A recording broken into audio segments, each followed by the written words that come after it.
નમસ્તે મિત્રો, આજે આપણે જાણીશું એબીપીએમ વિશે. What is ABPM? Ambulatory blood pressure monitoring, કે જેમાં 24 કલાક દરમિયાન વ્યક્તિનું બ્લડ પ્રેશર મપાય છે, કે જેનાથી બ્લડ પ્રેશરની સાચી પરિસ્થિતિનું મૂલ્યાંકન કરી શકાય. આ એક એવો ટેસ્ટ છે કે જેમાં એક નાનું પોર્ટેબલ બ્લડ પ્રેશરનું મશીન વ્યક્તિએ પહેરી રાખવાનું હોય છે,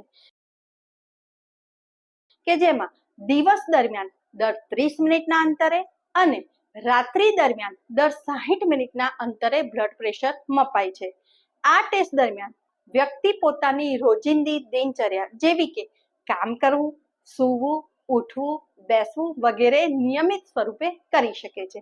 એબીપીએમ શા માટે જરૂરી છે? તો ચોક્કસ નિદાન માટે. ચોક્કસ નિદાન કઈ રીતે? ઘણી વખત એવું બને કે હોસ્પિટલ કે ક્લિનિકમાં ગભરામણના લીધે વ્યક્તિનું બ્લડ પ્રેશર વધી જતું હોય છે અને ઘરે આવ્યા પછી તદ્દન નોર્મલ થઈ જતું હોય છે, કે જેને આપણે વ્હાઇટ કોટ હાઇપરટેન્શન તરીકે ઓળખીએ છીએ. તો મિત્રો, તેનું નિદાન થઈ શકે છે.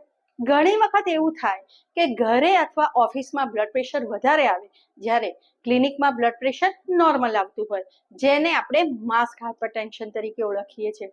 તેનું નિદાન થઈ શકે છે.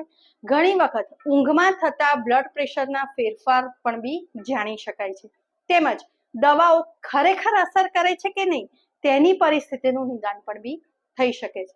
જો મિત્રો, તમે પણ બી એબીપીએમ વિશે વધારે માહિતી જાણવા માટે ઉત્સુક હોય તો નીચે જણાવેલા નંબર ઉપર સંપર્ક સાધી શકો છો. નમસ્કાર.